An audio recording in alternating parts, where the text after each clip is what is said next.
Johnny Dollar. I don't think you're going to like this, Johnny. No? No, sir. Oh, it can't be that bad.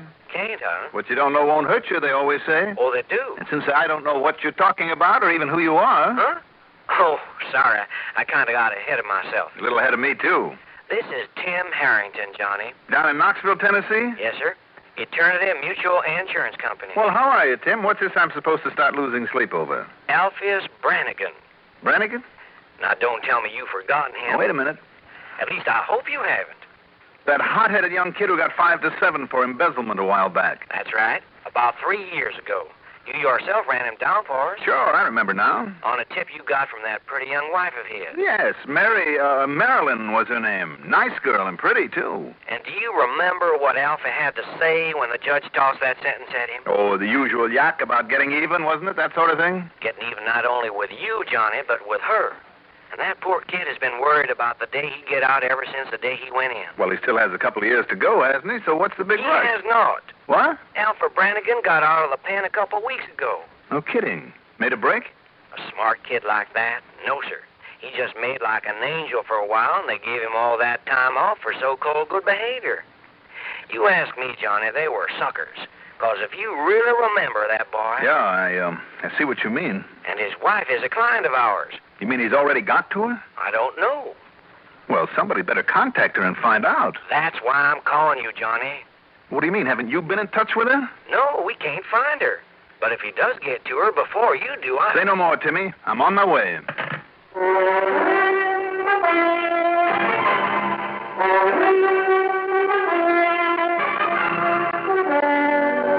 The CBS Radio Network brings you Mandel Kramer in the exciting adventures of the man with the action-packed expense account, America's fabulous freelance insurance investigator, Yours truly, Johnny Dollar.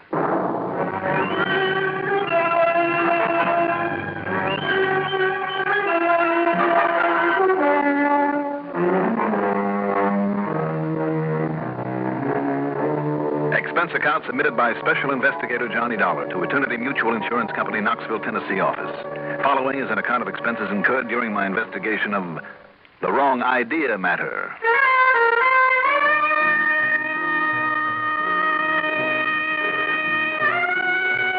Expense account item 1. $6 for a cab to the airport and $58.36 for a plane ticket. 4.5 hours later, we set down at McGee Tyson Airport, some 12 miles southeast of Knoxville. So, item 2 is $1.35 for limousine service that dropped me off at Tim Harrington's front door. Hi, Johnny. Glad you could make it. Hi, Tim. Sit down. Sit down. I'll get right to this. All right. Now, Tim, let's get one thing straight. I know, Johnny. Marilyn Brannigan's policy has a face value of only $7,500. And on account of what happened with her husband, she's named her brother Charlie over in Memphis beneficiary. Well, that isn't what I was about. But a client's a client, and we got to protect her if we aren't too late. Too late for what? For what?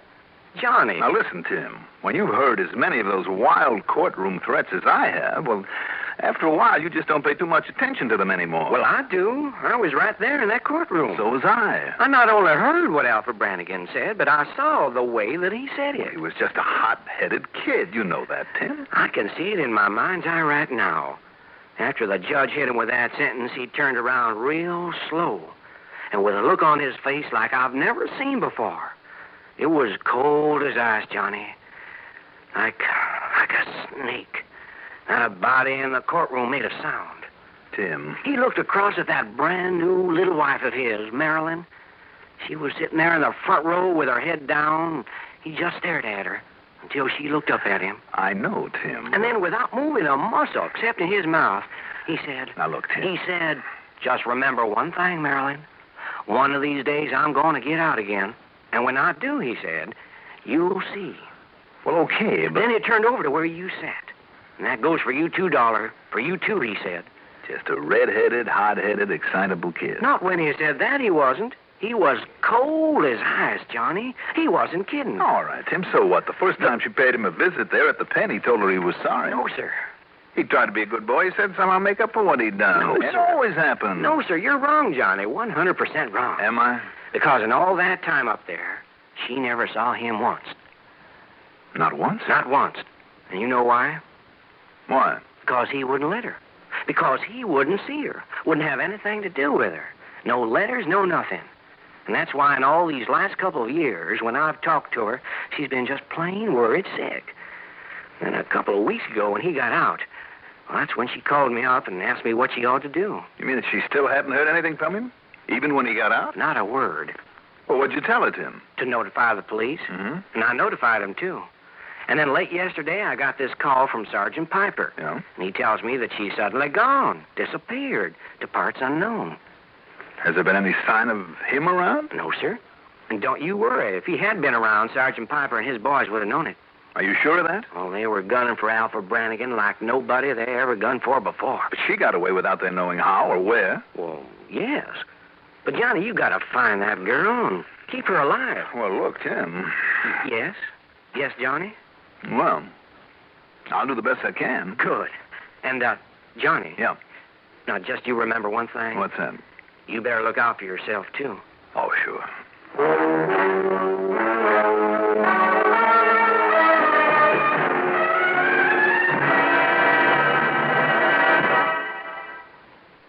Winston Burdett in Rome, Arthur Godfrey in New York, Miami, Las Vegas, or who knows where next. Alexander Kendrick in London, Bing Crosby and Rosemary Clooney in Hollywood, the Philharmonic in New York. These are some of the exclusive sounds of CBS Radio. From all over the country, all over the world, news, music, and entertainment is brought to your homes by experts to create the most unique, interesting, and exciting sound in radio today, the sound of CBS Radio. Heard only at this spot on your radio dial.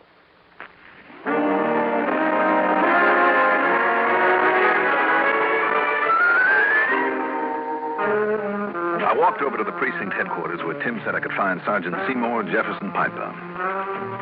Unlike any police officer I dealt with in the past there in Knoxville, Piper was a big, lazy, florid man of about 50 and 220 pounds who sat with his feet on the desk chewing a stale, unlighted cigar. Sure, Miss Dollar. I'm completely in charge of that Brannigan thing. And, you have found no trace at all of the girl? Now, I know, Miss Dollar, I know exactly what you're thinking, but just because she got out of town without our knowing it, don't mean that he could have gotten himself in without our knowing it. And I wondered. Well, I don't. I don't wonder at all. I'm sure of it. Mm-hmm. Not a single lead on her, huh? Well, you see, she had her own car. She was a kind of accountant, you know, for one of the big markets, and doing pretty good for herself. Had her own car. Do you know the license number of that car? Well, sure. It's ULL166. Did you put out an APB right away all over the state? Well, no, sir. Why not?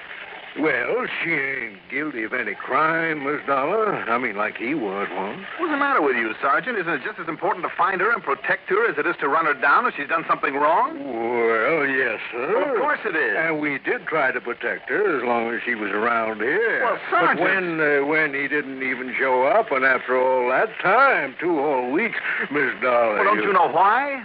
Because he was probably smart enough to realize that she'd have some kind of protection for a while. He may not be any mental giant, but he isn't any dumbbell either. Well, I know. But to have a clear field, he'd wait until people stopped worrying about him. Until they get tired of waiting for him and ease up, and that's exactly what you did, Sergeant. Ease up. Get lackadaisical. Now, just hold on there a minute. Well, isn't that why she was able to leave him right under your nose? Well, and you know what else I think? Now, you look here. One of two things. Either she realized your watching over her was getting more casual, more slipshod, and she'd have to look out for herself. Oh, now, miss. Or else, Sergeant, and I'm afraid it's a lot more probable, Alfie Brannigan did get through to her and haul her away. But if he's got to her, sir, well, don't you remember what he said there in court? Did you forget it? Up till just now? Well, of course not. Well, why haven't you done something about her disappearance? Well, I told you, You sir. haven't told me anything that makes any sense. Let me have the telephone. Now, just a minute. What are you fixing to do? Well, first I'm going to call the state police, and if they can't find her somewhere in the state, I'll call in the FBI.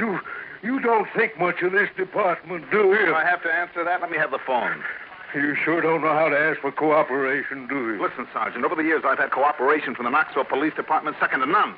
By acting up this way? By dealing with members of the force who have a little sense of responsibility beyond that involved in chasing crooks. Now, by men who can think beyond what's right under their noses. By men who... I'm just wasting my time here. What's the name of your lieutenant? Now, just a minute, sir. Yes, what for? I guess maybe you're right, sir. I mean about an APB. It isn't too late. So well, believe me, Miss Dollar, I'll get one out right away, and I'll include in the state police, like you say, as well as all the other big cities in the state. You will? Yes, sir. And I apologize, Miss Dollar, well, I was wrong, and I'm admitting it, so just give me a chance, if you please. Sergeant? And where do I get in touch with you when I get some word? If you do. Yes, sir.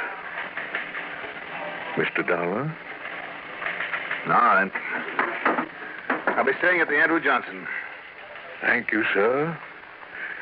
And I'll call you, sir. You better.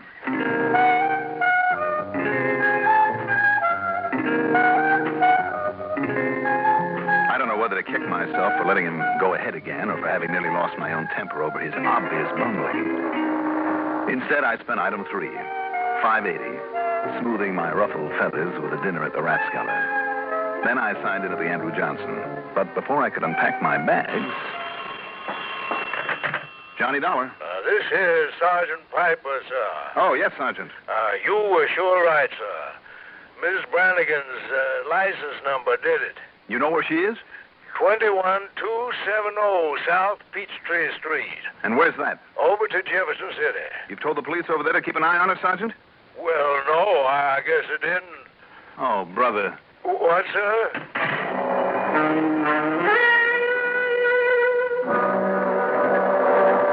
Item 4 is $50 deposit on a drive-your-own car.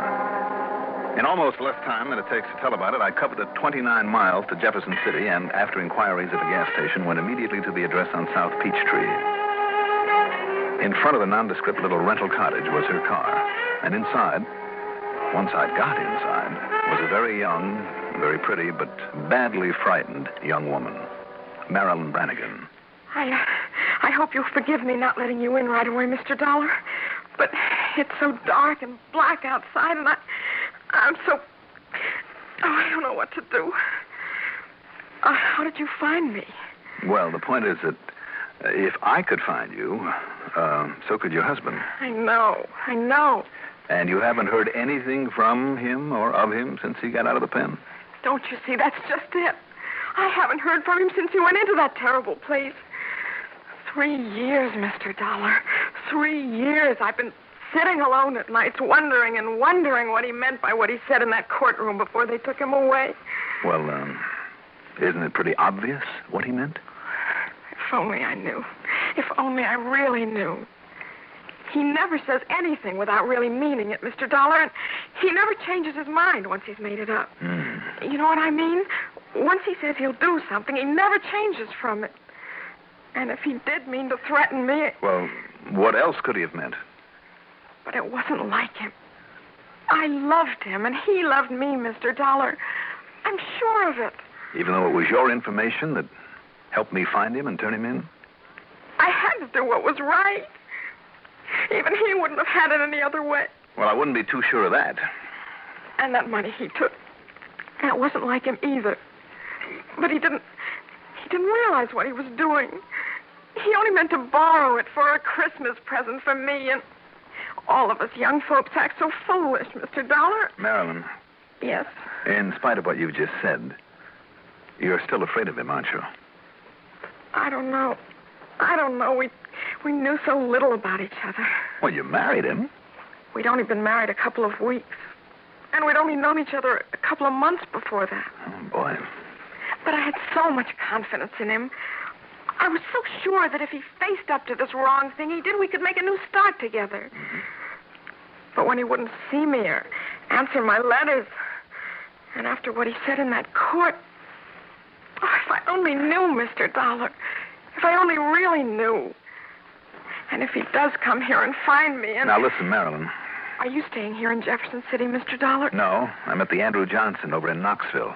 Why? Because if he does come and I'm here alone... Now, you just listen. Yes? Until we find him, until we know what his intentions are, you have got to have some protection. Now, if things had been handled properly, one of the local police would be here right now. But since he isn't, where's your phone? Oh, I haven't any here. The nearest one is at the filling station 2 blocks down. Oh. All right. I'm going over there and call the police. And meantime, if I were you, I would keep this door closed and locked. Yes, I will. And, Mr. Dollar? Yeah. When you do find him, at least find out before you do anything to him or hurt him. Oh, sure. Don't worry about it. Thank you. Thank you. Well, now, that's the first kiss I've had since, I'm sorry. I guess I shouldn't have. But you're the first one that... Sure. That's okay. I'll get everything set up and see you later. Thank you. Oh, boy, it is dark out here. Could use a street lamp or two. And... Just a minute, Mr. What? Alfie. Who are you? Alfie Brannigan. Yeah, that's right. It's me.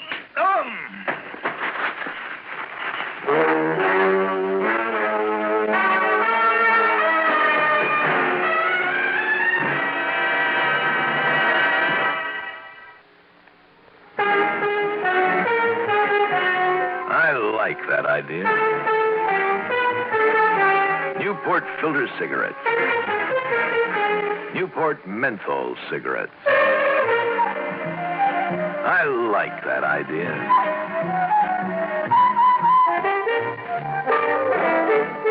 Good, rich tobacco flavor. The right amount of menthol and just a hint of cool, refreshing mint. That's the thing about Newport. That's the combination that makes Newport more refreshing to begin with, more refreshing all the way. Just enough menthol to make Newport so refreshing while you're smoking, without hiding the rich taste of great tobaccos. George, can't I have a Newport, too?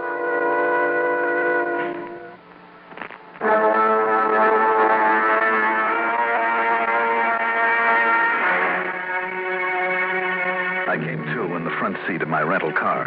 The young policeman was gently slapping me with one hand, with the other shoving a bottle of smelling salts, I guess, under my nose. That's it, Mr. Dollar. You have another sniff of this and you'll be just fine. No, thanks. That's fine. Whatever you say. Y'all okay now? Oh, well, I don't know. Yes, sir. Somebody must have hit you pretty hard. You just take it easy for a little bit. No. Listen, officer. Yes, sir? Inside there in that house.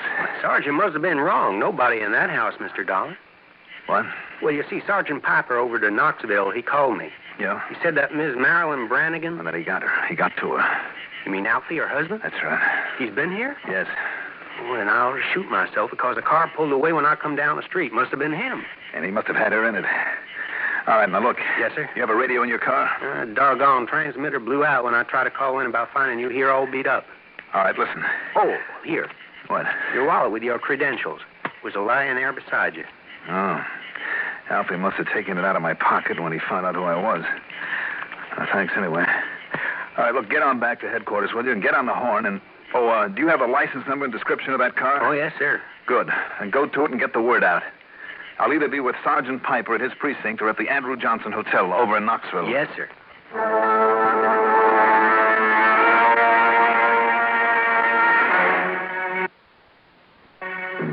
Driving was torture. By the time I got back to Knoxville, I was feeling pretty shaky. I dropped in on Sergeant Piper, thanked him for having finally alerted the Jefferson City Police, told him to get on the ball again, and then, just barely able to navigate, got up to my room at the Andrew Johnson. Oh, guess I left the lights on. Yes, sir, you did. What? And you left the door wide open, too. Alfie. And me, Mr. Dollar. What? All right now, Brannigan. No, please, sir. Now, let me explain about why we came here. He came back to me, Mr. Dollar, to the cottage. Oh, you're telling me. Well, I didn't know. I didn't know who you were when you came out of the cottage, and I'm sorry. You didn't know him? No, Mr. Dollar. But I saw you there in the doorway, and well, I saw her kiss you, and I heard you say you'd get everything all set and be back. And, well, after all I'd done for her, and thinking maybe she'd taken up with somebody else while I was gone. But I've explained to him now. After all you've done for her, Alfie? Oh, he's wonderful, Mr. Dollar. He's so wonderful. I knew he was. I knew it all the time. It just had to be that way. Don't you see, sir, it was the least I could do after the way I let her down by taking that money 3 years ago. Look, what do you say we try and make a little sense around here? Maybe I was wrong not seeing her and not answering her letters, but I had to do it alone. I had to work it out for myself. I had to prove I could be worthy of her all by myself. And he has, Mr. Dollar. Alfie. You see, I meant it, sir. What I said back there in court. That I'd show her and I'd show you, too. That I could make up for that crazy embezzling. Don't you understand? That's what he meant. And I did it, sir. I worked. I studied there in prison every day. I worked to improve myself. And when I got out, so I could prove to her I'd done right by her, I went to her brother over in Memphis. My brother Charlie. Mm-hmm. Because he'd always liked me, and I knew he'd help me, and without letting on to her until I was ready. You see, I knew he'd understand, and he did. And you know what Alfie's done in just these last 2 weeks? A steady job over there. A decent place for us to live the way we ought to. And away from all these memories. Now we can start out married all over again. The right way. Like I should have made it for us before. It's a whole new start, Mr. Dollar. And a clean start. And it's still only half of what a girl like Marilyn deserves. Isn't it wonderful, Mr. Dollar?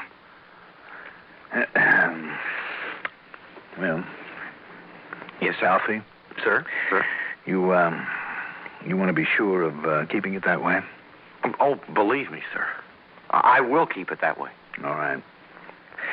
Then, one thing. Remember to keep that temper of yours in check, huh? Yes, sir. Even when you see your wife kissing another man. I will, sir. I promise. I hope so. And I'm sorry. I'm really terribly sorry for what I did. Well, that's all right. To have a case end like this for a change, maybe it was worth it. Thank you, sir. Yes, Mr. Dollar. Thank you. Now, how would you two like to help me over onto that bed?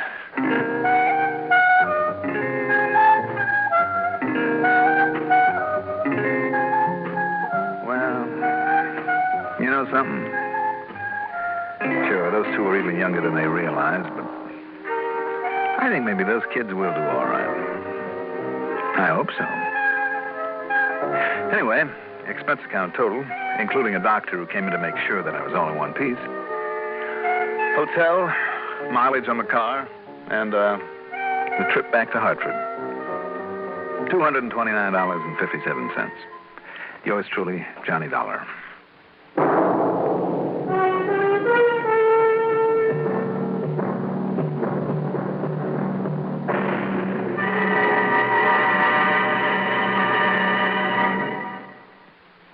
Now, here is our star to tell you about next week's story. Next week, the most clever device for covering up a murder I have ever seen. Join us, won't you? Yours truly, Johnny Dollar.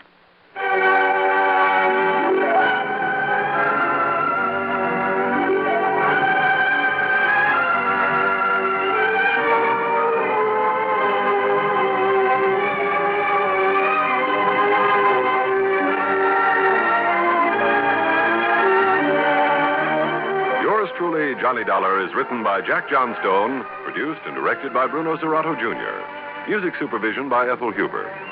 Johnny Dollar is played by Mandel Kramer.